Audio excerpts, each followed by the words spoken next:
আপনি মায়ের সাথে জেনা করে এসে নামাজে দাঁড়িয়েছেন, সামনে রোজার মাস, রোজা রাখবেন, আপনার নামাজ হবে, রোজা হবে? বলেন।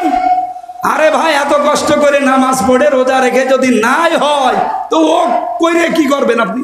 এখানে কত মানুষ বসে আছে টাকা ছেড়ে রাখে, নাকি গবরাটে নেই? টাকা ছেড়ে রাখে 1000, মাসে মাসে 200 টাকা বেশি পায়। আমি জানি কবরহাট এলাকায় আর খাজানগরে বেশি, আল্লাহর ওলি সব এই এলাকায় টাকা ছেড়ে রাখে, টাকা আসে। বলেন সুবহানাল্লাহ। অনেক চালাক মানুষ আছে, টাকা ছাড়ার সময় নিজের নামে ছাড়ে না, বোর নামে ছাড়ে। যদি গড়া হয় বোর নামে হবে।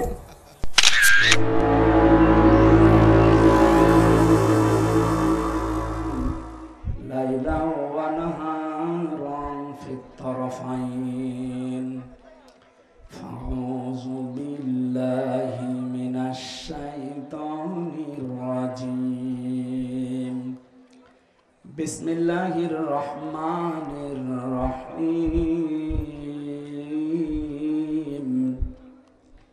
ইয়া আইয়ুহাল্লাযীনা আমানু মান ইয়ারতাদ্দা মিনকুম আন দীনিহি ফাসাওফা ইয়াতিল্লাহু বিকওমিন يحبهم ويحبونه أذلة على المؤمنين أعزة على الكافرين يجاهدون في سبيل الله ولا يخافون لومة لائم ذلك فضل الله يؤتيه من يشاء والله واسع عليم اللهم صل على سيدنا مولانا محمد وعلى آل سيدنا مولانا আলহামদুলিল্লাহ। প্রাণপ্রিয় জেলা কুষ্টিয়া কবরহাট হাই স্কুল ময়দানে ইসলামী সমাজ কল্যাণ পরিষদের উদ্যোগে আয়োজিত 3 দিন ব্যাপী 17তম বাৎসরিক, যদিও 16 বছর বন্ধ ছিল, নাকি 13 বছর বন্ধ ছিল, 3 দিন ব্যাপী সমাপনী রজনীর স্বনামধন্য সভাপতি বাংলাদেশ জামাতে ইসলামী কুষ্টিয়া জেলা শাখার ইউনিট সদস্য জনাব কাজী হামিদুল ইসলাম দামাত বারকাতুহুল আলিয়া, সম্মানিত পরিচালক কাজী আব্দুস সালাম, সেক্রেটারি ইসলামী সমাজ কল্যাণ পরিষদ কবরহাট কুষ্টিয়া, মাহফিলের প্রধান অতিথি শাইখুল মাশায়েখ, বাংলাদেশ জামাতে ইসলামী কুষ্টিয়া জেলার শ্রদ্ধাভাজন জেলা আমির, ইসলামিক চিন্তাবিদ, শিক্ষাবিদ, রাজনীতিবিদ অধ্যাপক মাওলানা আবুল হাশেম আতালাল্লাহু উমরাহু ওয়া বারাকাল্লাহু ফি হায়াতি আমিন। মঞ্চে বসা আছেন ইসলামিক চিন্তাবিদ, রাজনীতিবিদ, সমাজসেবক, কুষ্টিয়া জেলার কৃতি সন্তান, সারা জীবন জ্ঞানের আলো ছড়িয়েছেন অধ্যাপক ফরহাদ হোসাইন, নায়েবে আমির বাংলাদেশ জামাতে ইসলামী কুষ্টিয়া জেলা শাখা, আতালাল্লাহু উমরাহু ওয়া বারাকাল্লাহু ফি হায়াতি, বলেন আমিন। মঞ্চে বসা কুওয়াতুল ইসলাম কামিল মাদ্রাসা কুষ্টিয়া, বাংলাদেশের ঐতিহ্যবাহী প্রতিষ্ঠান, হাজার হাজার আলেম এখান থেকে বের হয়।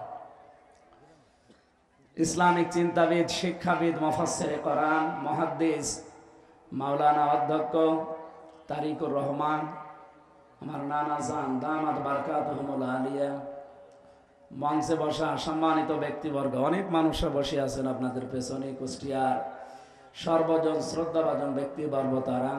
রফা'না লাকা যিকরাক, সম্মান মর্যাদা দুনিয়া আখিরাতে যেন আল্লাহ আরো বাড়িয়ে দেন। আরো জোরে বলে। মানুষের মর্যাদা বাড়ে কিসে অনেকে জানে না, অনেকে জোর করে সম্মান নিতে চায়, কিন্তু জোর করে সম্মান পাওয়া যায়? বলেন বলেন। এটা যে পাওয়া যায় না তার প্রমাণ আতা আর হানিফ জোর করে নিতে চেয়েছিল, কোথায় পৌঁছিয়ে দিয়েছে আজ। গত পরশু দিনের রিপোর্ট দেখেছেন, তামাম পৃথিবীর 257টা রাষ্ট্র, প্রত্যেক রাষ্ট্রে রাষ্ট্রপ্রধান ছিল।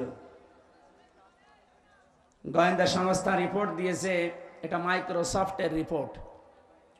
এই 257টা রাষ্ট্রের রাষ্ট্রপ্রধান যারা সবচাইতে নিকৃষ্ট তালিকায় 10 জনের নাম এসেছে, তার 1 নম্বরে হাসিনা। আমি শেখ বলি না, একবারেই হাসিনা বললাম, কারণ ঘৃণিত মানুষদের নাম অত সম্মানে নেওয়ার দরকার নেই, তাহলে হযরত আবু জেহেল বলার দরকার। এই জন্য শেখ শব্দটা একটা সম্মানিত শব্দ। শেখ মানে বুড়ো, শেখ মানে কি বৃদ্ধ, বুড়ো, মুরব্বী। আর একটা অর্থ আছে শেখ মানে সম্মানিত। এই জন্য এই শব্দটা মনে হয় যেহেতু ঘৃণিত মানুষের তালিকায় উনি 1 নম্বরে, ওনার নামে এই শব্দটা না দেওয়াই ভালো। আপনি কি রাগ করলেন?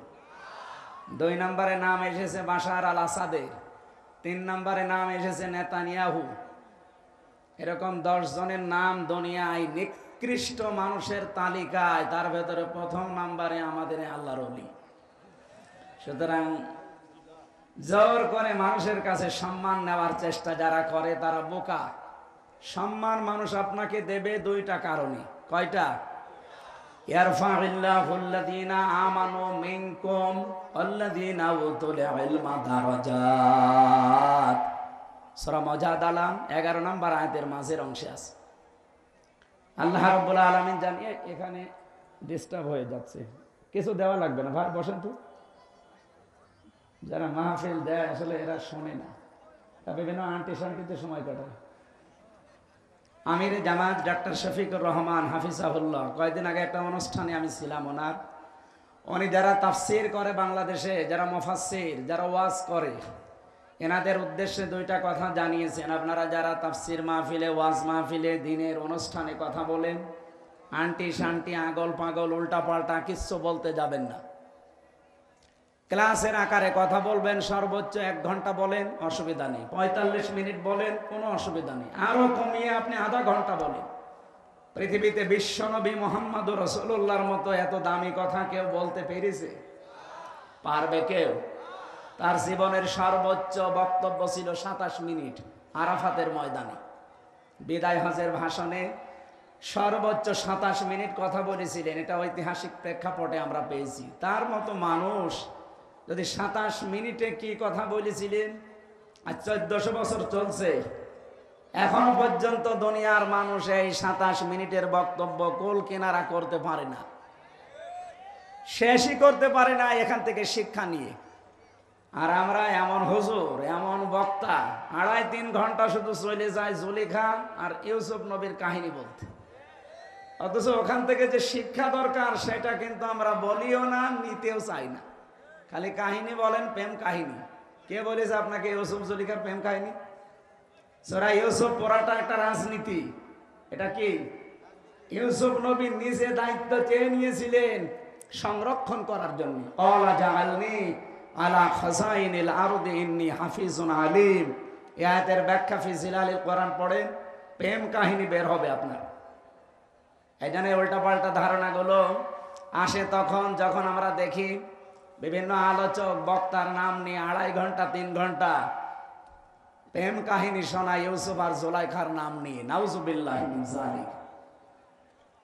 আমরা ওই দিন থেকে শুরু করে চেষ্টা চালাই আমাদের সর্বোচ্চ মুরব্বী, অভিভাবক, ওনার কথাকে সামনে রেখে আমি যতটুকু বলি, আল্লাহর প্রশংসা খুব বেশি হলো 1/2 মিনিট, রাসূলের প্রশংসা 10-15 সেকেন্ড, এরপরে আমরা মূল কথায় চলে যাই।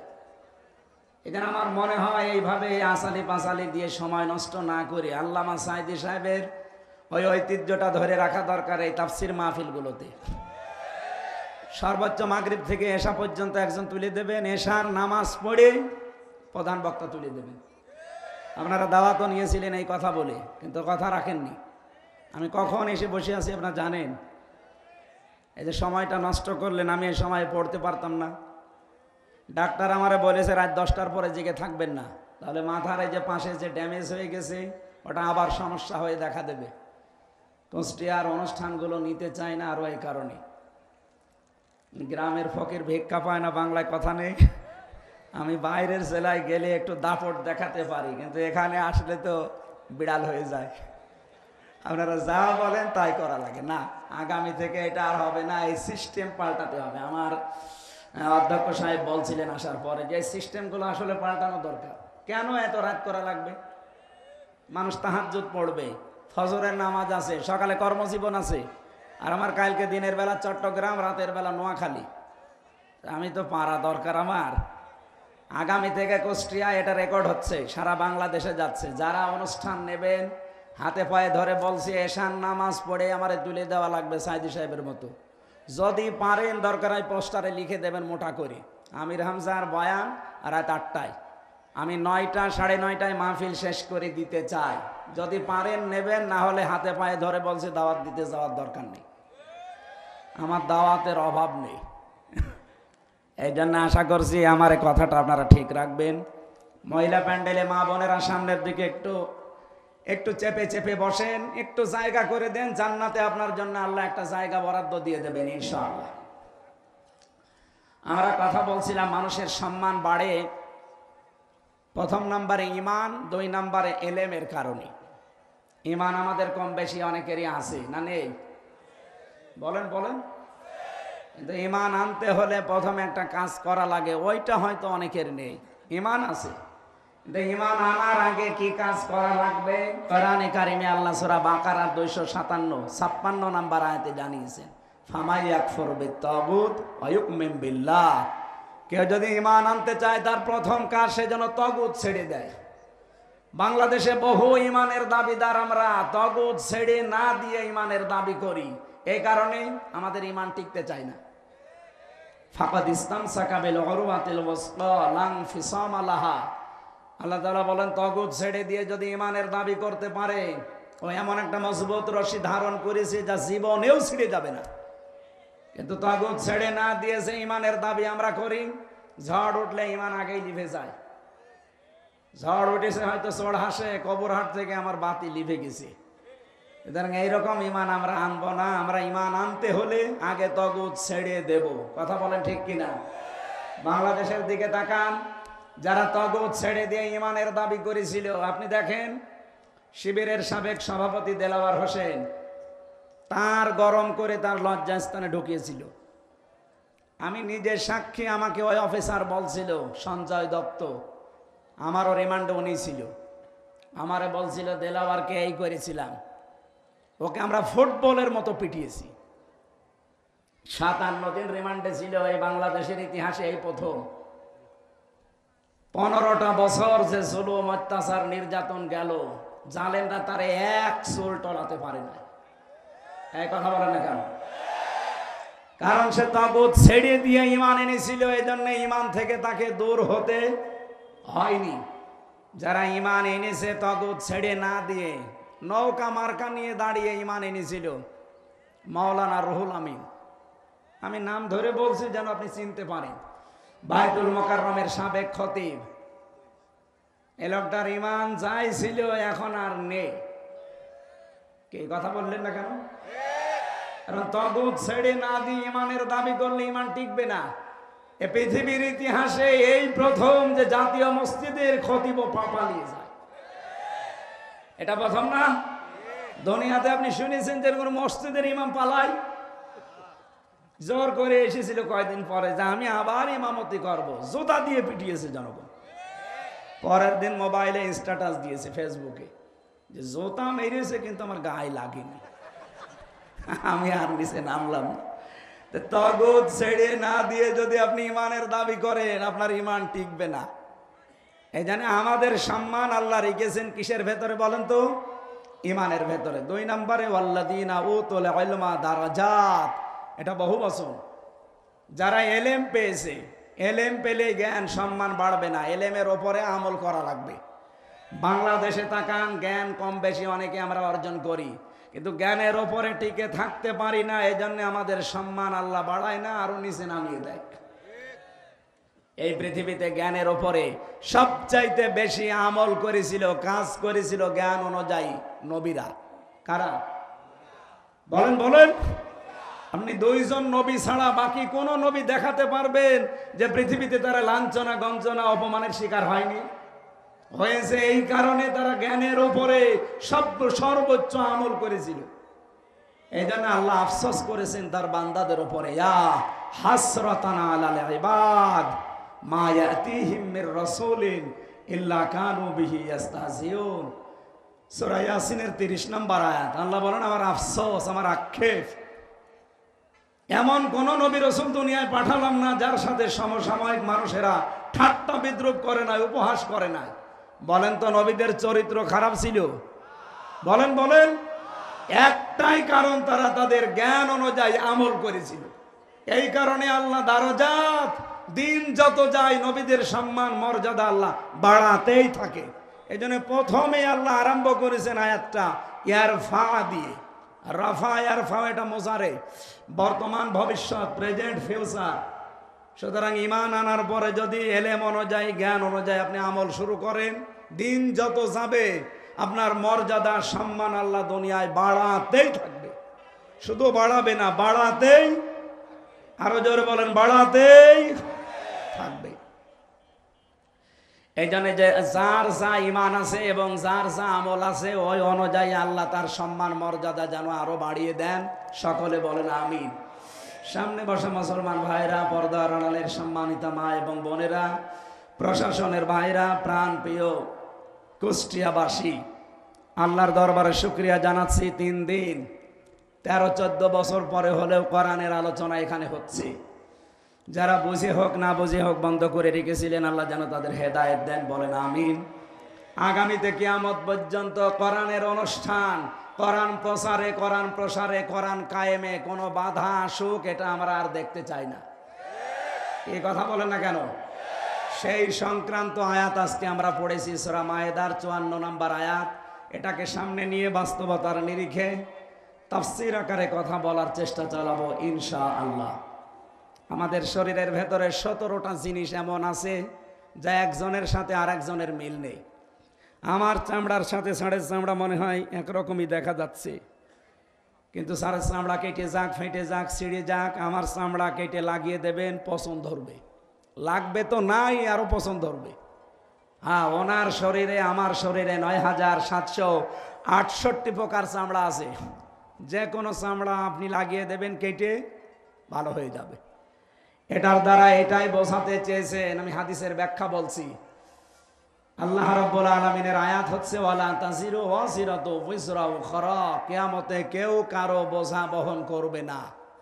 এই আয়াতের ব্যাখ্যায় একটা হাদিস এসেছে, এটা তাফসিরে হাক্কানিতে আছে। মুহাদ্দিসিন ইকরাম ব্যাখ্যায় লিখেছেন যে আমার চামড়া ওনার সাথে মেলে না, পছন্দ ধরে লাগিয়ে দিলে কিয়ামতের দিন উনি আমার পাপের বোঝা বহন করে নিয়ে বেড়াবে। এই কথা আমাকে উনি শোনায়। ওই কথা আমি শুনি আর বিশ্বাস করে বসে আছে যে না, চিন্তা নেই, বাবা আছে। উনি একটা ভণ্ড আর এটা একটা পাগল। এই কথা বলেন না কেন? এরকম বহু ভণ্ড দেশে নেই। কারো উপরে ভরসা করা যাবে না, নিজের কাজের উপরে ভরসা করে থাকা লাগবে। যতটুকু কাজ কারবার করেন ওইটার উপরে ডিপেন্ডেন্ট হবেন, কারো উপরে ভরসা করে কোনো লাভ নেই। কি কথা বললেন না কেন? উম্মিহি ওয়া আবি, আয়াতের ব্যাখ্যা এসেছে সন্তান তার মায়ের কাছে 500 বছর পড়ে থাকবে পা ধরে, 500 বছর, একটা নেকির কারণে। নবীজি বলেন 500 বছর পরে ওর মুখের ওপরে লাথি দিয়ে বলবে কিসের সন্তান দাবি করো, দুনিয়ায় আমার বিয়েই হয়নি। এই জন্য আমার চামড়ার সাথে ওনার চামড়ার মেলে না। ওনার ওপরে ভরসা করে আমার কোনো লাভ আছে? যতটুকু পারবেন কিয়ামতে বোঝা বহন করতে অতটুকু পাপ করে দুনিয়া থেকে যান। অবশ্য ঠিক ঠিক আছে, করেন আপনি। আপনি যতটুকু সহ্য করতে পারবেন, মাথার উপরে বোঝা, পাপের বোঝা, ততটুকু করবেন। ঠিক আছে, এটা তো ঠিক আছে। আল্লাহ আমাদের এমন এমন কাজে আঞ্জাম দেওয়ার যেন তৌফিক দেন। আমরা যেটা বহন করতে পারি ওই পরিমাণে ভালো কাজ আমরা করতে চাই। অন্যায়গুলো দুনিয়া থেকে আমরা মাফ করে নিতে চাই, বলেন আমিন। আপনারা জানেন গতকাল পরশুদিন, আজকে তো 19 তারিখ, 18 তারিখে মনে হয় গতকাল, একজন নিরপরাধ মানুষের জন্য সারা বাংলাদেশে যেভাবে মানুষ রাস্তায় নেমেছিল, পৃথিবীর ইতিহাস তৈরি হয়ে গেছে। এই কথা বললেন না কেন? এটা কি টাকা পয়সা দিয়ে কেউ নিয়ে এসেছিল? না, কাউকে যাবার সময় 2 টাকা দেওয়াও হয়নি, খাবারও দেওয়া হয়নি। এটা এসেছিল যারা রাস্তায়, সব এসেছিল ইমানের দাবিতে। 1500 বছর আগে হুদায়বিয়ার সন্ধির যে ঘটনা আসে, জন্মের পর থেকে আমরা শুনি। এখানে একটা শিক্ষা আছে। 1399 জন মানুষকে নবীজি শপথ বাক্য পাঠ করাচ্ছিলেন। গতকালকে বিকাল 3টা থেকে সারা বাংলাদেশের প্রতিটি জেলায় উপজেলায় যেভাবে শপথ বাক্য পাঠ করিয়েছে অনেকের দায়িত্বশীলেরা, এই সিস্টেমটা নবী 1500 বছর আগে তিনি করে দেখিয়েছেন। তারাও এরকম এটিএম আজহারুল ইসলামের মতো একজন মানুষকে, নিরপরাধ নির্দোষ, তাকে আটক করে হত্যার মিথ্যা কথা ছড়িয়ে দিয়েছিল। তার নাম ছিল হযরতে ওসমান ইবনে আফফান রাদিয়াল্লাহু তাআলা আনহু। নবীজি কথাটা শোনার পরে বললেন, আমার সাথে এখনো 1399 জন আছে। হুদায়বিয়া নামক যে জায়গাটা আমি হাত ফেলে দিলাম, তোমরা এই 1399 জন আমার হাতের ওপরে হাত লাগাও। সবাই হাত দিয়েছে। রব্বুল আলামিন সঙ্গে সঙ্গে জিবরাইলকে দিয়ে সূরা ফাতিহার 18 নম্বর আয়াতটা নাযিল করলেন ওই জায়গায়, লাকাদ রাদিয়াল্লাহু আনিল মুমিনিন। আল্লাহ পাক বলেন লাকাদ রাদিয়া। রাদিয়া দিলেও কিন্তু অর্থ হয়ে যেত, এর আগে লাকাদ দিয়েছেন কেন? মুফাসসির বলেন আল্লাহ পাক গ্যারান্টি দিয়ে জানিয়েছেন, আমি কিন্তু রাজি হয়ে গেছি। না রাজি হব, মাঝি এটা পাস্ট, অতীতের শব্দ। আল্লাহ গ্যারান্টি দিয়ে বলছেন আমি রাজি হয়ে গেছি। আনিল মুমিনিনা, এই যে মুমিনদের উপরে, ইদ ইউবাইউনাকা, যে মানুষগুলো আপনার হাতের উপরে হাত দিয়ে আজ বায়াত নিচ্ছে, শপথ পাঠ করছে, তাহতা শাজারাতি, এই গাছের নিচে। ও গাছটা এখন হয়তো আর নেই, তার চারা থাকতে পারে, কিন্তু ওই সময় বাবলা গাছ একটা ছিল। এটা ইবনে কাসিরের বর্ণনা। মুফাসসির বলেন যখন 1399 জন 2টা ফরজ লঙ্ঘন করে একটা নিরপরাধ মানুষের মুক্তির জন্য, প্রতিশোধ নেওয়ার জন্য তারা হাতের ওপরে হাত দিয়েছিল, একটা রোজা ভেঙে ফেলেছে আর একটা হজের ইহরাম খুলে ফেলেছে। নবীজি বলেন পরে রোজা রেখে দেব, পরে হজ আবার করব। কিন্তু ওরা বিনা কারণে নির্দোষ একটা মানুষকে মেরে ফেললো, আর আমরা বসে বসে দেখবো না? হজও থাক, রোজাও থাক। আগে ওসমান হত্যার প্রতিশোধ না নিয়ে কেউ মদিনায় ফেরত যাব না। হাত দাও হাতে। যখনই তারা হাত দিয়েছে, আল্লাহ বলেন ফালিমা মাফি কুলুবিহিম, তারা কিন্তু লোক দেখানোর জন্য হাত দেয়নি। তাদের মনের অবস্থান, অন্তরে কি আছে ওটা আমি আল্লাহ জানি। গতকাল সারা বাংলাদেশে এই নির্দোষ নিরপরাধ আজহারুল ইসলামের জন্য যারাই মুক্তির শপথ নিয়েছে, যারাই হাতে হাত দিয়ে শপথ বাক্য পাঠ করেছে মুক্তি দেওয়া লাগবে, তাদের মনের খবরও আল্লাহ জানে। আরো জোরে বলেন। আল্লাহ পাক বলেন আমি 2টা জিনিস তাদেরকে দিয়েছি, ফানজালাস সাকিনাতা আলাইহিম, তাদের উপর আমার প্রশান্তি নাজিল করেছি। আপনি কালকে সারা দেশের দৃশ্য দেখেন, প্রশান্তি আল্লাহ নাজিল না করলে এই দৃশ্য তৈরি হওয়া সম্ভব না। কত মানুষ এরকম অনুষ্ঠান করতে গেলে হাজার হাজার কোটি টাকা খরচ কেউ পারত না। আজকেও সারা বাংলাদেশে একটা দলের অনুষ্ঠান হচ্ছে। আমি আসার সময় কয়েকজনকে জিজ্ঞাসা করছিলাম, দিনের বেলা একটা অনুষ্ঠানে যাচ্ছিলাম, ওখানে যাবার সময় একটা লোককে বললাম যে ভাই আপনারা এসেছেন আল্লাহর জন্যে? বলে কিসের হুজুর? আল্লাহর জন্য 300 টাকা পেয়েছি। কত? 300 টাকা দিয়ে যার এক বেলা খাবার, এই জন্য এরকম চিল্লাপাল্লা করছি। এরপরেও কত মানুষকে পাওয়া যাচ্ছে না। অথচ গতকালের দৃশ্যে 300 না 3 টাকাও কাউকে দেওয়া হয়নি। বাড়িতে যাওয়ার সময় অনেকে ফাংজালাস সাকিনাতা আলাইহিম, মনে একটা প্রশান্তি নিয়ে বাড়ি গেছে। আল্লাহ বলেন ওয়াসাবাহুম ফাতাহান করিবা, 3 নম্বরে আমি আল্লাহ তাদেরকে একটা নিকটবর্তী বিজয়ের সুসংবাদ দান করছি। এই আয়াতটা পড়ার পরে, ব্যাখ্যা দেখার পরে আমার মনে হচ্ছে ওই সময় 1500 বছর আগে কাফেররা এ ঘোষণা যেই শুনেছে যে মুহাম্মাদুর রাসূলুল্লাহ সাল্লাল্লাহু আলাইহি সাল্লাম 1399 জনকে হাতে হাত দিয়ে শপথ বাক্য পাঠ করাচ্ছে, ওরা ভয়তে ওসমানকে ছেড়ে দিয়েছে। আমার মনে হয় আগস্টের 5 তারিখের পরে এই সিদ্ধান্ত এদেশের তাওহীদি জনতা যদি নিতে পারত যে অবৈধ সরকারের অবৈধ রায় আমরা মানি না, যত নিরপরাধ মানুষ জেলখানায় আছে, যত নিরপরাধ নির্দোষ মানুষ বিনা কারণে এই ন্যায়ভ্রষ্ট রায়ের মাধ্যমে জীবন নষ্ট করছে, এই মুহূর্তে তাদেরকে ছেড়ে দেওয়া লাগবে। আমার মনে হয় 5, 6, 7 তারিখের ভেতরে যা ছিল সব ছেড়ে দিত। আমরা পারি নাই, দেরি যখন হয়েছে আফসোস নেই। আমরা চাই অন্তত 13টা বছর লোকটা আছে এই অন্ধ প্রকোষ্ঠে, আমি 3 বছর তার সাথে ছিলাম। মানবতার জন্য লোকটার যে দরদ, ইসলামের জন্য আল্লাহর উপরে যে ভরসা তার আমি দেখেছি। এইরকম মানুষকে মিথ্যা সাক্ষীর মাধ্যমে একজন মানুষের হিংসার বশবর্তী হয়ে তাকে জীবনটা নষ্ট করা আর ঠিক হবে না। বলেন বলেন। দায়িত্বে যিনি আছেন 2 জন নবীর নাম তার ডক্টর মোহাম্মদ ইউনুস, একটা মোহাম্মদ আর একটা 2 নবীর নাম নিয়েছেন আপনি। আশা করব এ দেশের মানুষের মনের কথাগুলো বুঝবেন। আল্লাহ বলেন ফাআলিমা মা ফি কুলুবিহিম, আমি কিন্তু জানি যে ওদের মনে এই কথা আছে কিনা। 1399 জন যখন হাতে হাত দিয়ে বাক্য পাঠ করছিল, এটা শুধু মুখের কথা না, এটা তাদের মনের কথা। এই জন্য এদেশে যারা এই রাস্তায় নেমেছে, আপনারা বিভিন্ন মাধ্যমে দেখতে পেয়েছেন, এই দৃশ্যগুলো শুধু আমাদের মুখের না, এগুলো সব আমাদের মনের কথা। কথা বলেন ঠিক কিনা? সুতরাং ওই সময় নবীজি বাম হাতটা উপরে তুলে দিলেন। সাহাবী জিজ্ঞাসা করলেন, হে নবী, এ কিসের হাত? আমরা তো সবাই ডান হাত দিয়েছি। নবীজি বলেন, ডান হাত তো আমিও দিয়েছি। আজকে কিছুক্ষণ আগে আল্লাহ আয়াত নাজিল করে ঘোষণা দিয়েছে, আজকের এই বায়াতে সবার উপরে আল্লাহ রাজি হয়ে গেছে। আমার ওসমান যেহেতু এখানে নেই, তারপরও তো আল্লাহ রাজি হওয়া লাগবে।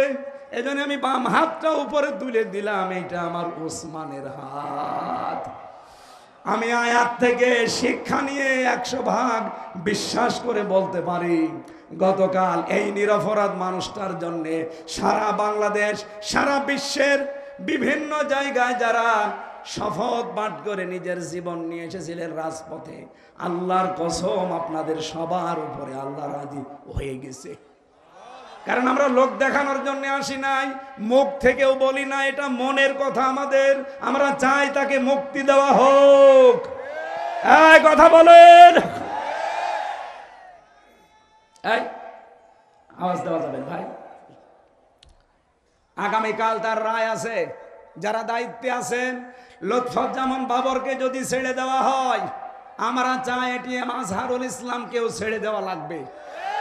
এটা রাজনীতি না, এটা আমাদের ইমানের দাবি।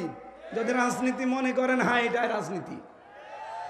আমরা চাই না এই সমর যোদ্ধা, বিপ্লবের সৈনিক, বিপ্লবের কারণে এই দেশটা যেহেতু স্বাধীন হয়ে গেল, সে বিপ্লবের সৈনিক জেলখানায় থাকবে কোন কারণে? তিনি বিপ্লবের অগ্রনায়ক, সারাটা জীবন কাটিয়েছেন বিপ্লবের মাধ্যমে। এই কথা বলো না কেন? বিপ্লবের এই সূর্য সন্তান যদি জেলে থাকে, তাহলে বিপ্লব দরকার কি? আশা করছি অন্য যারাই আছে বিনা কারণে নির্দোষ, মিথ্যা মামলা, মিথ্যা সাক্ষীর কারণে সবাইকে মুক্ত বাতাসে ছেড়ে দেওয়া হোক। এটা আমরা চাই না। আমরা চাই এই কারণে, 1500 বছর আগে যদি নবী ওনাদের উপরে খুশি হয়ে যেতে পারে, আল্লাহ যদি খুশি হয়ে বলতে পারে ইয়াদুল্লাহি ফাওকা আইদিহিম, আজকে নবীর হাতে যারা হাত দিয়েছো তারা আমার হাতে হাত দিয়েছো, গতকাল যারা সারা বিশ্বে বিশেষ করে বাংলাদেশে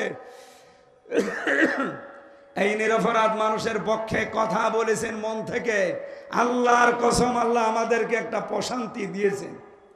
এবং আর একটা জিনিস বাকি আছে, ওয়াসাবাহুম ফাতাহান কারিবা, একটা নিকটবর্তী বিজয় আল্লাহ আমাদেরকে দেবেন, এই আয়াতে তার প্রমাণ আছে।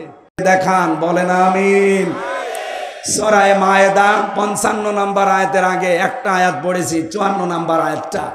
আমরা চেষ্টা করবো এই আয়াত থেকে মূল কথাগুলো ডেলিভারি দেওয়ার। মায়েদা শব্দের শাব্দিক অর্থ দস্তরখানা।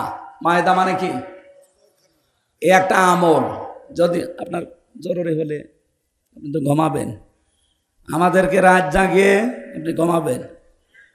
আমরা সারের মতো করতে চাই আগামী থেকে, রাত 10টার পরে ওনারে মোবাইল দিলে আমি আর পাই না। বাংলাদেশের বিভিন্ন জেলায় জেলা আমির, থানা সেক্রেটারি, জেলা সেক্রেটারি বলে একটু কথা বলবো দেন, 10টার পরে তো আর হয় না। এই জন্য আগামী থেকে আমরা ওনার নিয়ম ফলো করব, রাত 8টায় আমার তুলে দেওয়া লাগবে, যেখানেই নিন। এই রেকর্ড ভালো করে করো। কি রেকর্ড করো? এটা ছাড়বা কাল। সারা বাংলাদেশে যেখানে নিয়ে যান, এমনকি বাইরের দেশে যারা নিতে চান, আমার এশার নামাজ পড়েই তুলে দেওয়া লাগবে। যতটুকু বলি, 1 ঘন্টা বলি, 45 মিনিট বলি, আমি মূল কথা সামারাইজ করে বলে ফেলবো ইনশাল্লাহ। আমি চাই আগামী বছর থেকে আমি যেন সর্বোচ্চ রাত 10টায় ঘুমাতে পারি। নাকি তলবেনি রাত 10:30টায়? আজকে যেহেতু নিজের জেলা বলে কিছু বললাম না, আর ইয়াসিন ওরে আমি কি যে করবো, বাড়ি যাই আমার সাথে বলল কি আর করল কি। আমি বললাম যে সর্বোচ্চ রাত 9টায় তুলে দেবেন।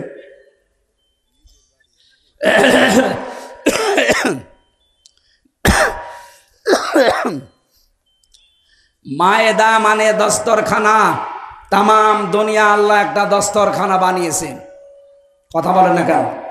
তামাম পৃথিবীটা একটা কি, সব জায়গায় খাবার ছড়িয়ে ছিটিয়ে আল্লাহ রেখেছেন।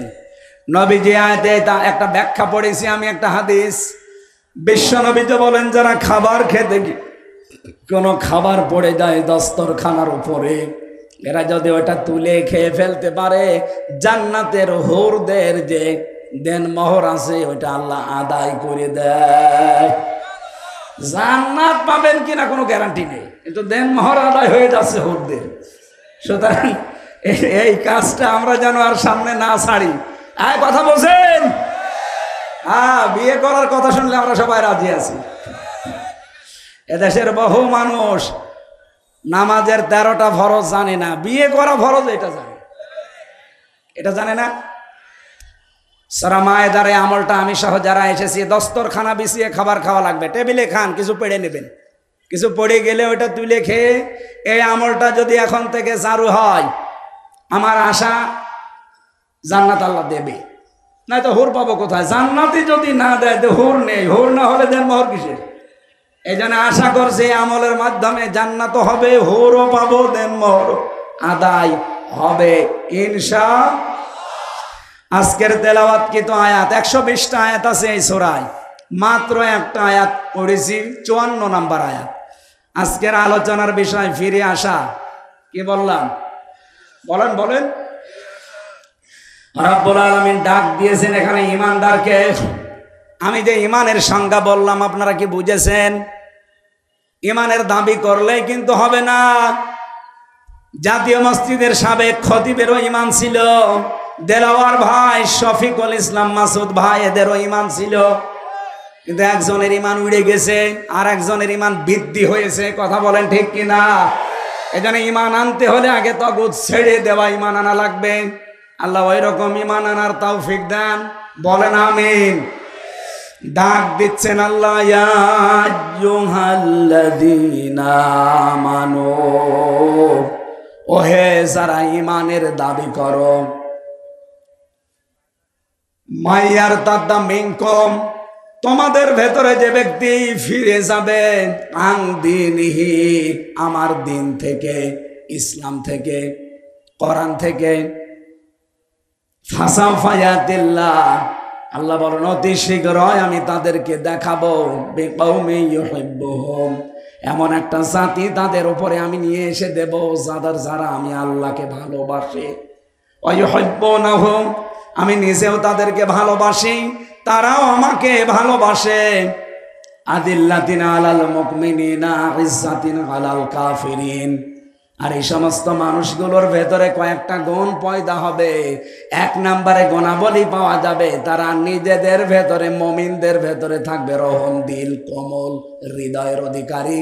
আর কাফেরদের প্রতি হবে ভয়ঙ্কর এবং কঠোর। ইউজাহিদুনা ফি সাবিলিল্লাহ, তারা আল্লাহর রাস্তায় সংগ্রামকারী হবে, প্রচেষ্টা চালাবে। ইউজাহিদুনা ফি সাবিলিল্লাহি ওয়ালা ইয়াখাফুন, তারা ভয় করবে না লাউমাতা লাইম, কোন তিরস্কারকারীর তিরস্কারকে। যালিকা ফাদলুল্লাহ, আল্লাহ কিন্তু এই গুণাগুণ কাউকে দেয় না, দেয় তাদের যাদের ওপরে আল্লাহর রহমত। যালিকা ফাদলুল্লাহ, এটা আল্লাহর দয়া অনুগ্রহ। ইউতিহি মাইয়াশা, আল্লাহ যাকে ইচ্ছা এটা তাকে দান করেন। আল্লাহু ওয়াসিউন আলিম, আল্লাহ প্রশস্ত এবং জ্ঞানী, প্রাচুর্যময়। এটা বাংলা অর্থ ছিল। আমরা এবার তাফসিরে যাচ্ছি। প্রথমে আরম্ভ করছে ফি জিলালিল কোরআন দিয়ে। এই ওঠে কে গো? এই ছেলে, ও এটা মুরব্বি, এসব থেকে তো মনে হচ্ছে না। ঠিক আছে, মুরব্বি মানুষ চলে যায়, যাক। শুধু প্রসাব পায়খানা বাদ দিয়ে কেউ যাবেন না। খুব যদি নেশা লাগে বিড়ি খাওয়ার, খেয়ে চলে আসবেন। আমাকে তাহলে মনে করতে পারেন তো তাহলে বিড়ি খাওয়া মনে হয়। আরে ভাই, আমি আকিজে চাকরি করি, আমি আকিজ গ্রুপের খতিব। এখন ওইটার বিরুদ্ধে কথা বলা যাবে? আমার চাকরি থাকবে? যদিও আকিজে এখন আর বিড়ি নেই, ওনারা এটা বাদ দিয়ে খাবার বানায়। আমি অন্তত তাদের কাছে গিয়ে এইটা পরিবর্তনের চেষ্টা চালিয়েছিলাম সেই 19 সাল 20 সালে। আল্লাহ সফল করেছে। বারবার ওনাকে বলতাম যে স্যার, আপনাদের একটা বদনাম, আপনার বাবা এটা করেছে ঠিক আছে, কিন্তু এটা বাদ দিয়ে আপনারা খাবার তৈরি করেন। ওনারা বিড়িটা আমেরিকার টোবাকোর কাছে প্রায় 12,000-এর উপরে কত টাকায় বেচেছি, বিক্রি করে ওইটা দিয়ে এখন খাবার তৈরি করি। প্রায় 65টা খাবারের ব্যবস্থা ওনাদের, 65টা প্রোডাক্ট তৈরি হয়, তার ভেতরে প্রায় 55টার উপরে খাবার। এই জন্য বিড়ি খাওয়ার পক্ষে তো কথা বলা যাচ্ছে না, বিশেষ করে খুলনা আর বরিশাল বিভাগে। এগুলো আমার চট্টগ্রাম সিলেটে সমস্যা না, ওই দেশের ইমাম মুয়াজ্জিনও বিড়ি খায়, কিন্তু খুলনা বিভাগে বরিশাল বিভাগে একটু ঝামেলা আছে। আপনারা খুব বেশি নেশা লাগলে যান ভাই, বারবার তো নিষেধ করে পারা যায় না, কারণ এই এলাকার মানুষ বিড়ি খায়। এই সামনেই তো মনে হয় এরকম কিছু আছে, আমি যাওয়ার সময় আসা যাওয়ার সময় দেখি লিখা আছে। যান, খেয়ে চলে আসেন, ওই যে একজন যাচ্ছে, তাড়াতাড়ি আসবেন। যান যান, না যাক। আর প্রসাব পায়খানা বাদ দিয়ে অন্তত 15-20 মিনিট উঠবেন। আর উঠবেন কি? আর 15-20 মিনিট দেওয়া যাবে না? ঠিক আছে, ওঠা উঠে করলাম, মোনাজাত করে দেব। আল্লাহ রাব্বুল আলামিন বলেন, মাই ইয়ারতাদ্দা মিনকুম, মান মানে যে ব্যক্তি, ইয়ারতাদ্দা দিয়েছেন আল্লাহ বাবে ইফতিয়াল।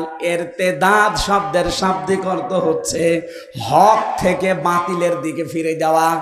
আর এটার প্রবণতা বেড়েছে আগস্টের 5 তারিখের পর থেকে। আগে তো যাই ছিল, ওই সময় বুঝতাম না। এখন আগস্টের 5 তারিখের পর থেকে এই প্রবণতা বাংলাদেশের মানুষের অনেকের ভেতর আমরা দেখতে পাচ্ছি। ওরা সত্য দিন ছেড়ে দিয়ে মিথ্যার দিকে দৌড়াচ্ছে। কথা বলেন না কেন? নাম ধরেই বলছি, এই যে চাঁপাইনবাবগঞ্জের হারুন সাহেব এবং তার বউ পাপি। পাপিয়া না, পাপিয়া দিলে ঝামেলা, পাপি আ কাইটে দেন, কি হয়? পাপি। এই স্বামী স্ত্রী দুইজন বানিয়েছে যে কোন মিস্ত্রি, কি আরম্ভ করেছে এরা। অথচ 15.5 বছরে বেশ ভালো ভালো কথা বলতো, এগুলো এখন শুনতে পাচ্ছি চাঁপাইনবাবগঞ্জের মানুষের কাছে পুরাটা ভাওতাবাজি। এই 15.5 বছরে তার নামে এই ফ্যাসিস্ট সরকার একটা মামলাও দেয়নি। অবৈধ সংসদে এসে যে কত ভালো ভালো কথা আমাদেরকে শোনাতো, আপনি দেখেছেন। আগস্টের 5 তারিখের পর থেকে সবচাইতে বেশি একামতে দিনের বিরুদ্ধে, বিশেষ করে জামাত এর নাম নিয়ে যে বিষোদ্গারগুলো করছে, আপনি চাঁপাইনবাবগঞ্জের সাবেক মেয়র, আমি নাম নিলাম না, উনি আজকে ঘোষণা দিয়েছে এই হারুন সাহেব জীবনে 2 বার জেলে গেছে, দলের জন্যেও না, মানবতার জন্যেও না, ইসলামের জন্যেও না।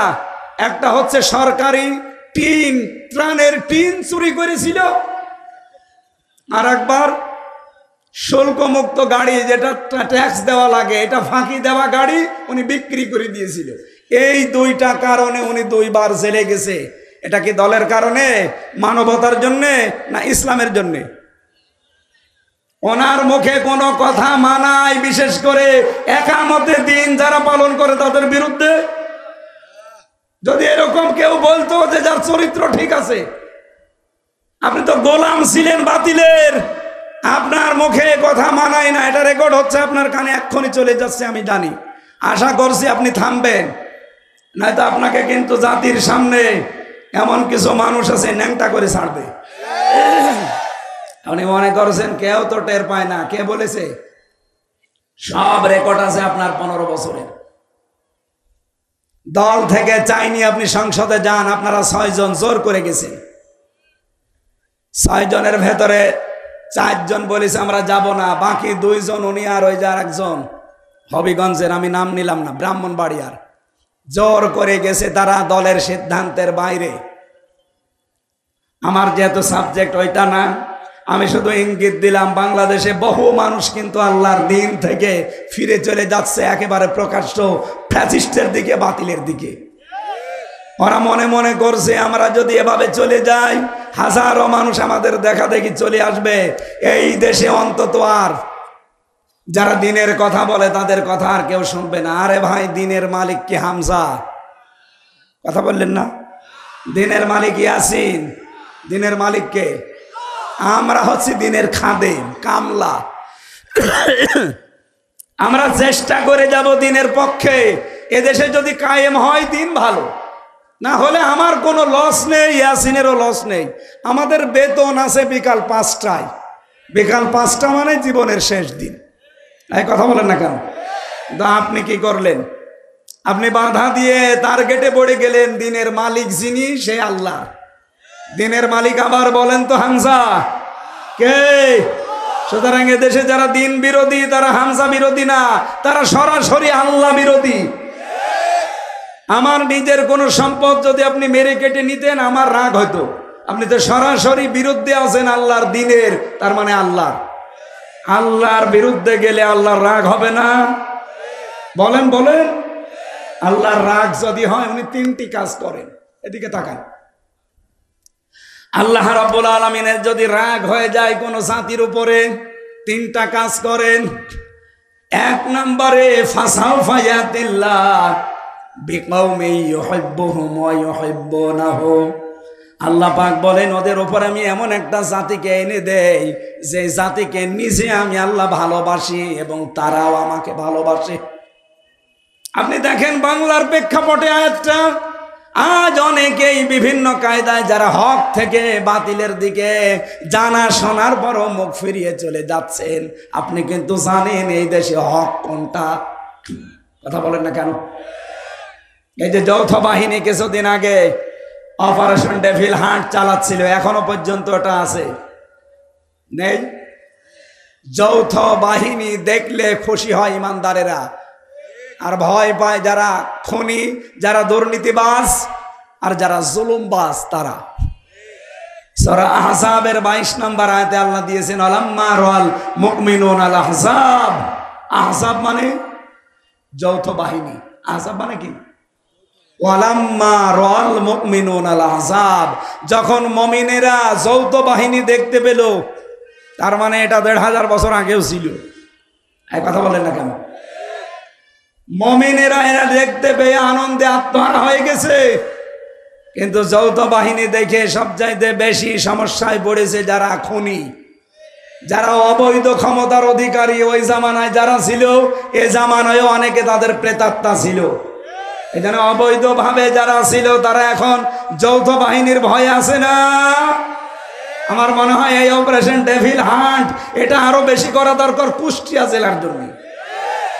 বাংলাদেশের অন্য জেলা বাদ দিলাম, এই জেলায় বেশি হওয়া দরকার, কারণ এখনো অনেকের মাস্তানি থামেনি। এই কথা বলেন না কেন? এ কবর হাটে নেই, অনেকে এখনো ওই ওদের মতো আচরণ করছে। ডেভিল হান্ট কেন চালু হয়েছে? ডেভিল মানে শয়তান, হান্ট মানে শিকার, শয়তান শিকার। আমরা চাই শয়তান সব শিকার হয়ে যাক। কথা বলেন ঠিক কিনা? এই জন্য ডক্টর মোহাম্মদ ইউনূস খুব তাড়াতাড়ি একটা একটা করে গজব ডেকে নিয়ে আসতেছে। কিন্তু কিছুদিন আগে আজাবুল বুলডোজার নাজিল হয়েছিল। এটার নাম কি বলেন বলেন? আজাবুল এটা এমনি নাজিল হয়নি। সাতক্ষীরা, চাঁপাইনবাবগঞ্জ, চট্টগ্রাম এই জেলাগুলোতে তাকান, 2013 সালে হাজার হাজার মুসলমানদের বাড়ি ঘর বুলডোজার দিয়ে মাটির সাথে অনেক জালেম মিশিয়ে দিয়েছে। আল্লাহ সেই প্রতিশোধ নিয়েছে 25 সালে ফেব্রুয়ারির 5 তারিখে। এটা শুধু শেষ হয়ে গেছে তা না, এখনো সামনে যদি কেউ উস্কানি দেয়, আজাবুল বুলডোজার হয়তো নাজিল হবে না, ডেভিল হান্ট আসবে না, অন্য কোনো আজাব কিন্তু আবার সামনে চলে আসবে। এই জন্য আপনারা সাবধান হবেন, কারো উস্কানিতে পা দেওয়া, আরো বলেন মুস্কানিতে পা দেওয়া। অনেকে পা দিচ্ছেন, যৌথ বাহিনী যদি ধরে না, পেছনে এমন ভাবে লাল করে দেবে বাদরের পেছনের মতো। গোপালগঞ্জে লাল করেছিল না কিছুদিন আগে?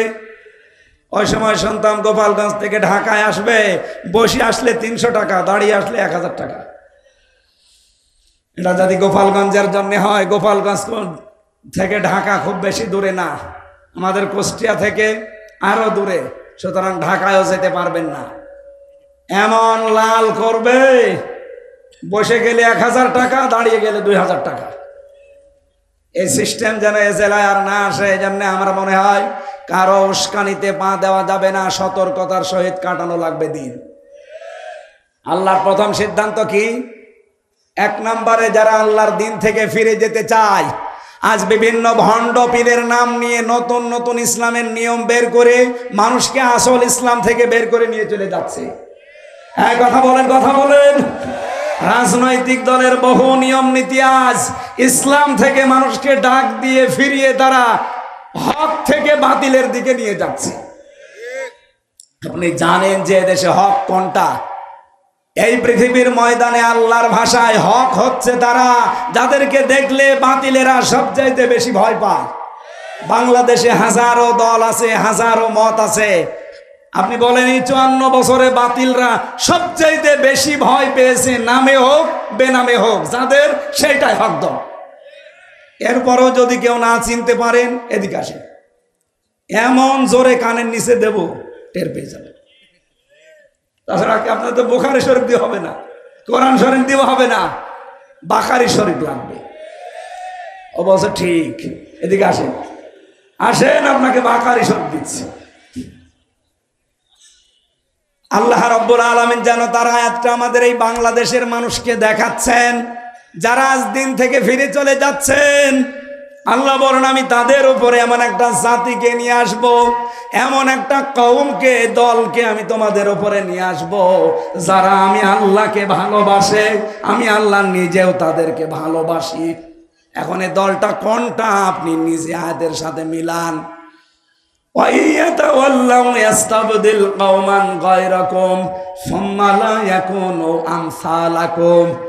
সূরা মুহাম্মাদের ভেতরে আল্লাহ জানিয়েছেন, তোমরা যদি ফিরে যাও আল্লাহর দিন থেকে, আমি আল্লাহ এমন একটা জাতি, এমন একটা দলকে তোমাদের উপরে প্রতিষ্ঠিত করে দেব, যারা তোমাদের মতো হবে না।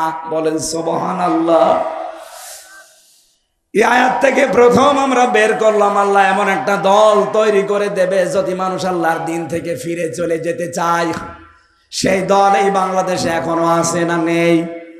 যেটাই হোক আছে। আল্লাহ যেহেতু বলছেন একটা দল বানিয়ে দেব, কি হবে সেই দলের কাজ? আদিল্লাতিন আলাল মুমিনিন, তারা মুমিনদের প্রতি রহম দিল হবে, কমল হবে, স্নেহময় হবে, স্নেহশীল হবে।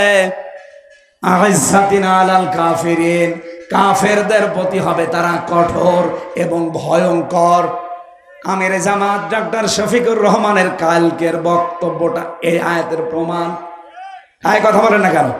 উনি সর্বশেষ বলেছিলেন বাংলাদেশে কেউ আমাদেরকে চোখ রাঙাবেন না। সমালোচনা করেন গঠনমূলক, আমরা মেনে নেব, চুমা দেব, কিন্তু কেউ নিজেদেরকে প্রভু ভেবে আমাদের উপরে চোখ রাঙাবেন না। আমরা কারো চোখ রাঙানি সহ্য করি? বলেন বলেন। এই কোরআনের আয়াতের সাথে যদি এই দেশে কোনো দলের বাস্তবতা মিলে যায়, আপনি অস্বীকার করতে পারবেন না এটা তো মেলে না, আপনি জোর করে বাদ দিতে পারেন না। আপনি দেখেন আজ এই দেশে একামতে দিনের দ্বারা তার দায়িত্ব পালন করে নিজের ভাইয়ের সাথে ওই রকম মিল নেই একামতে দিনের কর্মীদের ভেতরে যেই মিল আছে। নিজের আপন ভাই আল্লাহকে মানে না, তারে আমি নিজেও মানি না, কিন্তু তার বাড়ি কোথায়? সেই চট্টগ্রামে। এই লোকটা যেহেতু একামতে দিন প্রতিষ্ঠা করার আন্দোলনে আছে, সে আমার আপন ভাইয়ের চাইতেও আমার কাছে আপন। এই কথা বলেন না কেন? আজিল্লাতিন আলাল মুমিনিন, মুমিনদের উপরে রহমদিল হওয়া লাগবে। এই গুণটা এখন সর্বত্র ছড়িয়ে দেওয়া লাগবে, কারণ মুহাম্মাদুর রাসূলুল্লাহ ওয়াল্লাযীনা মাআহু আশিদ্দাউ আলাল কুফার রুহামাউ বাইনাহুম। মুহাম্মদ সাল্লাল্লাহু আলাইহি সাল্লাম আল্লাহর রাসূল এবং তার উম্মত বলে যারা দাবি করবে, তার সঙ্গী সাথী যারা হবে, তাদের প্রথম গুণ হবে নিজেদের ভেতরে তারা রহমদিল, আর কাফেরদের প্রতি তারা কঠোর এবং ভয়ঙ্কর। কাফেরদের যত অনুষ্ঠান আছে সব অনুষ্ঠানের উপরে নারী পুরুষ কড়া হওয়া লাগবে, কঠোর হওয়া লাগবে। এই যে ফেব্রুয়ারি মাসের কয়েকদিন আগে যেই দিবসটা গেল, কি নাম? বিশ্ব ভালোবাসা দিবস। এই মাই আর তাদ্দা মিনকুম এই শব্দের ব্যাখ্যায় আমি পড়েছি, ইরতেদাদ মানে পরিবর্তন করা, ইরতেদাদ মানে ফিরে যাওয়া, ইরতেদাদ মানে হক থেকে বাতিলের দিকে চলন্ত অবস্থায় চলে যাওয়া। সুতরাং আল্লাহর নামকে যারা পরিবর্তন করে দিয়েছে তাদের নিয়ে আসা দিবস এই 14 ফেব্রুয়ারি। শফিক রহমান, এই লোকটার নাম ছিল শফিক রহমান। ইংল্যান্ড থেকে এই বিশ্ব ভালোবাসা দিবস আমদানি করেছিল। সাংবাদিকরা প্রশ্ন করছে, স্যার আপনার নাম তো শফিক রহমান, রেহমান করেন কেন? উনি বলছে, দেখো রহমানের ভেতরে মৌলবাদের গন্ধ পাওয়া যায়, এই জন্য আমার নাম আমি কেটে পরিবর্তন করে পাল্টিয়ে রেহমান দিয়েছি। বাংলার মুসলমানের রেকর্ড হচ্ছে, এটা সারা দেশে ছড়াই, সবাইকে বলছি, যেহেতু এবছরে আর নেই, সামনে বছর আবার আসবে। যেই লোকটা আমাদের আল্লাহর নাম পরিবর্তন করে রহমান থেকে রেহমান করতে পারে, তার নিয়ে আসা দিবস আগামীতে কোন মুসলমানের ছেলে মেয়েরা পালন করতে পারে? আরো জোরে বলেন, পারে না? ইসলামে 2টা দিবসের বাইরে কোনো দিবস নেই। কি? ঈদুল আজহা, ঈদুল ফিতরের বাইরে কোনো দিবস আছে? কিসের প্রত্যাবর্তন দিবস, কিসের জন্ম দিবস, কিসের মৃত্যু দিবস? কোনো দিবস নেই। ঈদুল আজহা, ঈদুল ফিতর, শেষ। বাইরে যদি কোনো দিবস কেউ নতুন করে বানিয়ে পালন করে, ও যেন আল্লাহর রাসূলের চাইতে বেশি বোঝে। সুতরাং আগামী থেকে কোনো মৃত্যু দিবস পালনে দেশে আর হবে না। যদি এই 3 গুণ বিশিষ্ট মানুষের দিকে ফিরে আসবে, এরা আল্লাহর সেরা বাহিনী। আল্লাহর, আরো জোরে বলেন আল্লাহর, আরো জোরে বলেন আল্লাহর। ফাইন্না হিজবাল্লাহি হুমুল গালিবুন। আল্লাহ পাক বলেন, অবশ্যই আমি আল্লাহর দল বিজয়ী হবে। এই গ্যারান্টি কার?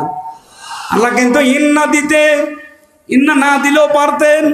হিজবাল্লাহি হুমুল গালিবুন অর্থ হয়ে যেত, ইন্না দিয়েছেন গ্যারান্টি দেওয়ার জন্য। সুতরাং আজকে থেকে আমরা যদি আল্লাহর দিকে, রাসূলের দিকে, আর ওই 3টা গুণ বিশিষ্ট ইমানদারদের দিকে ফিরে আসতে পারি, আল্লাহর কসম এই দেশে ওই দল বিজয়ী হবে। এটা আমার কথা, আরো জোরে বলেন আমার কথা। আল্লাহর এই কথা আমরা সামনে দেখতে চাই না? তাহলে 3টা গুণ যাদের ভেতরে আছে তাদের সাথে আপনাকে থাকা লাগবে। যারা নামাজ কায়েমের আন্দোলন করে এই দেশে, এদেশে বললাম না কত দল, সব দল নামাজ কায়েমের আন্দোলন করে না। কথা বলেন না কেন? কারণ নামাজ কায়েম এটা ব্যক্তিগত বিষয় না, এটা রাষ্ট্রের দায়িত্ব। সূরা হজ 41 নম্বর আয়াত, আল্লাযীনা ইম্মাক্কান্নাহুম ফিল আরদ আকামুস সালাহ, যাদেরকে আমি জমিনে শাসন ক্ষমতা দেব,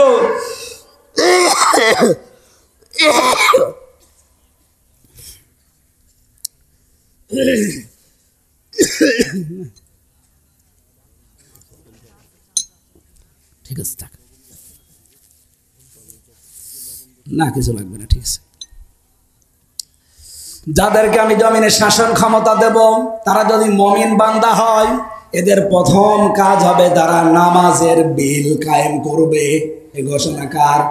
সুতরাং নামাজ কায়েম করা এটা কিন্তু ব্যক্তির না, এটা রাষ্ট্রের দায়িত্ব।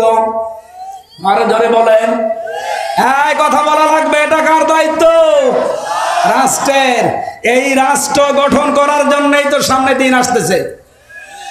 300 এমপি এবার সংসদে যাবে।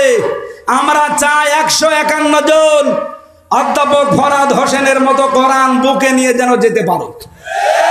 কারণ এরকম মানুষ 151 জন যদি কোরআন বুকে নিয়ে সংসদে যায়, প্রথম অধিবেশনেই বলবে, মাননীয় স্পিকার, আমরা নামাজের বিল চাই। 300 জনের ভেতরে এরকম 151 জন যদি হাত তুলতে পারে, পরের দিন নামাজ এই দেশে রাষ্ট্রীয়ভাবে কায়েম হয়ে যাবে। আপনি হয়তো ফরহাদ হোসেনকে একটা ভোট দিয়েছিলেন, ওই দিনের পরে 18 কোটি মানুষ নামাজ পড়বে। আপনার একটা ভোটের কারণে 18 কোটি মানুষ নামাজ পড়ছে। 18 কোটি মানুষের নামাজের সওয়াব আপনি একটা ভোট দেওয়ার কারণে পাবেন। মাওলানা কতগুলো বসে আছেন, জিজ্ঞাসা করেন তো, আমি যদি ব্যাখ্যা ভুল করি ধরিয়ে দেন। তাআওয়ানু আলাল বিররি ওয়াত তাকওয়া ওয়া তাআওয়ানু আলাল ইসমি ওয়াল উদওয়ান ওয়ালা তাআওয়ানু আলাল ইসমি ওয়াল উদওয়ান। ভালো কাজে ওকে অন্যকে সাহায্য করো, অন্যায় কাজে কেউ কাউকে সমর্থন যোগাবা না। এই আয়াত সামনে রেখে আমরা এমন এমন কাজে মাইয়াশফা শাফাআতান হাসানাতান ইয়াকুল্লাহু নাসিবুম মিনহা ওয়া মাইয়াশফা শাফাআতান সাজ্জিয়াতান ইয়াকুল্লাহু কিফলুম মিনহা ওয়া কানা আল্লাহু আলা কুল্লি শাইইন মুকিতা। সূরা নিসা 85 নম্বর আয়াত। কোন মানুষ যদি ভালো কাজ করে আর আপনি যদি সাহায্য করেন, ও ভালো কাজ করে যে সওয়াব পাবে, আপনি শুধু সাহায্য করে সওয়াব পাবেন। আমি ওনার নাম বললাম শুধু, এরকম মানুষ যদি কাউকে পান অবশ্যই তারে ভোট দেবেন, যেই লোকটা সংসদে কোরআন বুকে নিয়েছে নামাজের বিল কায়েম করবে। এই কথা বলেন না কেন? আপনি ভোট দিয়েছিলেন একটা, নামাজের সওয়াব পাবেন কতগুলো? 18 কোটি। এখানে নামাজ কায়েমের দায়িত্ব যেহেতু ব্যক্তির না, এটা রাষ্ট্রের। আর আমরা এরকম একটা রাষ্ট্রের সামনে চাই, এটা ফেরেশতারা বানিয়ে দেবে। বলেন বলেন, এই কাজে যদি কাউকে শরিক না পায়, বুঝবেন আল্লাহ আপনাকে ভালোবাসে না। 2 নম্বরে যাকাত ভিত্তিক অর্থনীতি কায়েম করা লাগবে, এইটাও রাষ্ট্রের দায়িত্ব। ওনাদের মতো 151 জন মানুষ যদি বলে আগামী থেকে আগামী সংসদে আমরা অধিবেশনে যাকাতের বিল চাই, কায়েম হয়ে যাবে 151 জন হাত তুললে। তখন যাকাতের ওয়াজ করা লাগবে না। বাংলাদেশে ইসলামী ব্যাংক নেই, কথা বলছেন না কেন? 28 থেকে 32টা নিয়ম নীতি মেনে তারা চলে। তাদের মোশারাকা আছে, মুদারাবা আছে, মুরাবাহা আছে, বায়ে সালাম আছে, বায়ে ইস্তেসনা আছে, বায়ে মুআজ্জাল আছে, ওয়াহেদা আছে, এরকম 28টা থেকে 32টা। বাংলাদেশে যত ব্যাংকিং ব্যবস্থা আছে সবগুলোতে যদি এই নিয়ম নীতি মেনে চলতো, তাহলে আমাদের সুদের মতো গোনায় জড়িত হয়ে মায়ের সাথে জেনা করা লাগতো না। আমরা চাই সোনালী, রূপালী, চৈতালি ব্যাংক আছে, ও হবে কয়দিন পর। সোনালী, রূপালী, চৈতালি, অগ্রণী যত ব্যাংক আছে সব ব্যাংক চলবে ইসলামী ব্যাংকের আদলে। এটা হবে তখন যখন যাকাত ভিত্তিক অর্থনীতি রাষ্ট্রীয়ভাবে কায়েম হবে। আরে ভাই, এইটাই তো আমরা চাই, আমরা যেন মায়ের সাথে জেনা করে কবরে না যাই। কামিল মাদ্রাসার প্রিন্সিপাল বসে আছে, পেছনে কত আলেম দেখতে পাচ্ছেন। আমরা চাই এই দেশে আমরা কেউ আর মায়ের সাথে জেনা করতে চাই, অথচ আমরা অনেকে করছি। এখানে কত মানুষ বসে আছে টাকা ছেড়ে রাখে, নাকি গবরাটে নেই? টাকা ছেড়ে রাখে 1000, মাসে মাসে 200 টাকা বেশি পায়। আমি জানি কবরহাট এলাকায় আর খাজানগরে বেশি, আল্লাহর ওলি সব এই এলাকায় টাকা ছেড়ে রাখে, টাকা আসে। বলেন সুবহানাল্লাহ। অনেক চালাক মানুষ আছে, টাকা ছাড়ার সময় নিজের নামে ছাড়ে না, বোর নামে ছাড়ে। যদি গোনা হয় বোর নামে হবে। চালাকি করে পার পাওয়া যাবে? অথচ আপনি মায়ের সাথে কেবল জেনা করে আসলেন। যারা এই সুদের টাকা খান তারা সরাসরি জেনা করেন কার সাথে? ও বাংলার মুসলমানেরা, এই যে বারবার চিল্লায় আমরা এই কারণে। আপনি মায়ের সাথে জেনা করে এসে নামাজে দাঁড়িয়েছেন, সামনে রোজার মাস, রোজা রাখবেন, আপনার নামাজ হবে? রোজা হবে? বলেন। আরে ভাই, এত কষ্ট করে নামাজ পড়ে রোজা রেখে যদি নাই হয় তো ও করে কি করবেন আপনি? এই জন্য আগামীতে যাই করি যেন আল্লাহর দরবারে কবুল হয়, সেই নিয়ত নিয়ে বলছি। সামনে জাকাত ভিত্তিক অর্থনীতি কারা কায়েম করতে চায়, রাষ্ট্রীয় ক্ষমতায় কারা গেলে জাকাত এই দেশে রাষ্ট্রীয়ভাবে কায়েম করবে, আপনি টের পাচ্ছেন না? এরপরও যদি বলেন না হুজুর আমি বুঝি না, এই এদিকে আসেন, আপনাকে বোঝাচ্ছি, এদিকে আসেন। ঝড়ে কোদাল ছাড়া আপনার হবে না। অহম রাকিউন, রুকুকারীদের সাথে যারা রুকু করে, যারা জামাতবদ্ধ হয়ে নামাজ আদায় করে, এমন দল আপনি করেন যে দলের জামাতবদ্ধ নামাজ তুরের কথা, নামাজই নেই। অথচ এই বাংলাদেশে বললাম ৭২টার উপরে দল আছে, একটা দল আপনি এমন পাবেন যেই দলে নামাজ একা পড়েন না, জামাতে পড়েন, ওইটাও আপনাকে লিখে রাখা লাগবে, পরের মাসে ওইটা আবার দেখানো লাগবে। কথা বলেন না কেন? এরপরেও যদি কেউ খুঁজে না পান, আপনি আমার বাড়িতে যেন একা একা আপনাকে দেখাবো, এ জায়গায় বলা সম্ভব না। বলে না আমি এখনো তো টের পাই না। বাংলাদেশে ৭২টার উপরে দল চলছে, একটা দলের কর্মসূচিতে নামাজ ৫ ওয়াক্ত জামাতে পড়েন না, একা পড়েন, এটা আপনাকে লেখা লাগবে, পরের মাসে দেখানো লাগবে, ভুল হলে সংশোধন করে দেবে।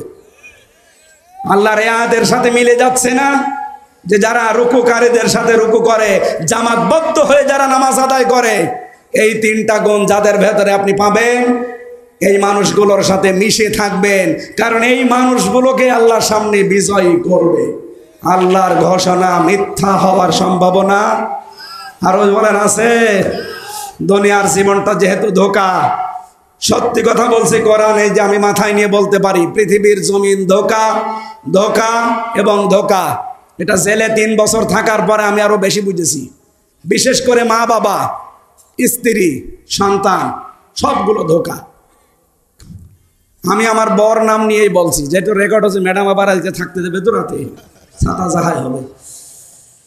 ম্যাডামও আমার জন্য ধোঁকা। ও যতই ভালোবাসুক আমাকে, কোরআন বলেছে আমাল হায়াতুদ দুনিয়া ইল্লা মাতাউল গুরুর, পৃথিবীর সব কিছু ধোঁকা। কে বলছেন? ম্যাডামের নানা বসে আছে, ও বলে দেয় দিক কপালে যা আছে। আমি তো আজ রাতে থাকছি না, চলে যাচ্ছি চট্টগ্রামে। আমি এখন যদি এখনই মারা যাই, আজ রাতে ম্যাডাম আমার আর পাহারা দেবে না, বলবো ২-৩ জন নিয়ে আসেন, নাই তো আমার ভয় লাগছে, জিন আসতে পারে। কথা বলছেন এখানে? হয়তো ২-৩ দিন পাগল হয়ে যাবে, কান্নাকাটি করে ৭ দিন খাবার খেয়ে না খেয়ে কাটাবে। সন্তান আদি মা বাবা আমারে ম্যাডাম সবই একই অবস্থা করবে। ৪০ দিন পরে দেখবেন যা স্বাভাবিক হয়ে যাচ্ছে। যেহেতু ওনার বয়স এখন বেশি না, আমার এখন ৩৩, ওনার খুব বেশি হলো ২৬ হবে। এই জন্য ওনার মা বাবা তো আর রাখবে না, ৪ মাস ১০ দিন পরে দেখবেন আর একটা হামজা দেখে বিয়ে দিয়ে দেবে। কি এটা বাস্তবতা না? বলেন। নানারে জিজ্ঞাসা করেন, করবে না ওনার নাতিরে? ওইটাই করবে। খুব বেশি হলো ৫ থেকে ৭ দিন তার সাথে সংসার করার পরে এই নানার কাছে কল দিয়ে বলবে, নানা ভালোই করেছেন বিয়ে দিয়ে, এখন যার সাথে দিয়েছেন ও হামজার চাইতে ১০০ গুণ ভালো। আমি কি বেশি বলছি না ঠিক বলছি? এটা দুনিয়া ভাই, এইটার নাম দুনিয়া। সুতরাং কারো সুখের জন্যে, কারো হাসি খুশির জন্য, আনন্দের জন্য এমন কোনো কাজে হাত দেওয়া ঠিক না। বাবা শাহজালাল সব হালাল না। আপনি যতটুকু পাপের বোঝা বহন করতে পারেন অতটুকু পাপ করে যান। আমি প্রথমে এই শব্দ দিয়ে আরম্ভ করেছিলাম, যতটুকু পারেন ততটুকু কাজ করবেন। কারো সুখের জন্যে বাম হাতের ইনকাম করা ঠিক, এটা পাগলের কাজ। আমি জেলখানায় হাড়ে হাড়ে হাড়ে হাড়ে এটা টের পেয়েছি যে দুনিয়া পুরাটা ধোঁকা। আল্লাহ তুমি আমাকে এবং সবাইকে এটা 100 ভাগ বোঝার তৌফিক দান করো, বলেন আমিন। মা বোন যারা এসেছেন, যেহেতু আমার জেলা, এখানে যারা বসে আছেন হয় বোন হবেন, চাচি হবেন, মা হবেন, ফুফু হবেন, এরকম কিছুই হবেন, নাই ভাবি, আপনাদেরকে আমি ভালোবাসি। আল্লাহর কসম, যদি মারা যাওয়ার সময় আপনার স্বামী বলে যে এটা আমার মন মতো ছিল বউ, আপনি জান্নাতি। আমি যা বাস্তবতা দেখছি, 100 জনের 98 জন স্বামী তার বর ওপরে নারাজ। কারা কারা নারাজ আছেন হাত তোলেন তো। না, এলাকা ভালো আছে আলহামদুলিল্লাহ। সম্মানিত মা বোনেরা, এটা খুব খেয়াল করে থাকবেন। খাদিজাতুল কুবরা রাদিয়াল্লাহু তাআলা আনহা জীবনে 1 ওয়াক্ত নামাজ পড়েননি, একবারও রোজা রাখেননি, একবারও হজ করেননি, 1টা টাকা যাকাত দেননি, জীবনে কোনো দিন তিনি পর্দায়ও থাকেননি, কারণ এই বিধানগুলো সব তার ইন্তেকালের পরে নাযিল হয়েছে। অথচ আল্লাহ তাকে জান্নাতে ঘর বানিয়ে জিবরাইলকে দিয়ে সুসংবাদ পাঠিয়েছেন সালাম দিয়ে। একটাই কারণ, তিনি তার স্বামীর পেছনে শ্রম দিয়েছিলেন, সব উজাড় করে দিয়েছিলেন স্বামীর জন্য। আল্লাহ মেয়েদেরকে যেন খাদিজাতুল কুবরার মতো বানিয়ে দেন, বলেন আমিন। আরো জোরে বলেন আমিন। এখানে অনেক পুরুষ মানুষ আমি সহ বসে আছি, প্রথম 1-1.5 বছর 2 বছর হয়তো নিজের বউ ভালোই লাগে, এরপরে আর আকর্ষণ কমে যায়, ভালো লাগে না, তখন অন্যের বউ দেখলে আনন্দ লাগে। এরকম পুরুষ মানুষ নেই? এটা একটা রোগ। এই রোগের ঔষধ 2টা। সূরা নূরের 30 নম্বর আয়াতে আল্লাহ ঔষধ দিয়েছেন, কুল্লিল মুমিনিনা ইয়াগুদ্দু মিন আবসারিহিম ওয়া ইয়াহফাজু ফুরুজাহুম যালিকা আযকা লাহুম। আল্লাহ বলেন, নবী আপনি মুমিন পুরুষদেরকে বলেন তারা যেন তাদের চক্ষুকে নিম্নগামী করে পরনারী দেখলেই। 2 নম্বরে তাদের লজ্জাস্থান হেফাজত করে। এইটাই উত্তম পদ্ধতি, পবিত্র পদ্ধতি এইটা। আপনি 15 দিনে আমলটা করে দেখেন, শুধু নিজের 14 জন মহিলা বাদ দিয়ে, মা, বোন, ফুফু, মেয়ে, এরকম 14 জন, এদের বাদ দিয়ে সামনে দুনিয়ার যে মহিলায় পড়ুক, সঙ্গে সঙ্গে চোখ নিজের দিকে করবেন। কয়দিন? মাত্র 15 দিন। বলেন বলেন। এরপরে লজ্জাস্থানের হেফাজতের জন্য যা যা করা লাগে এইটা একটু কন্ট্রোল করেন। 15 দিন পরে দেখবেন একটা অনির্বচন সুখ আপনি পাচ্ছেন।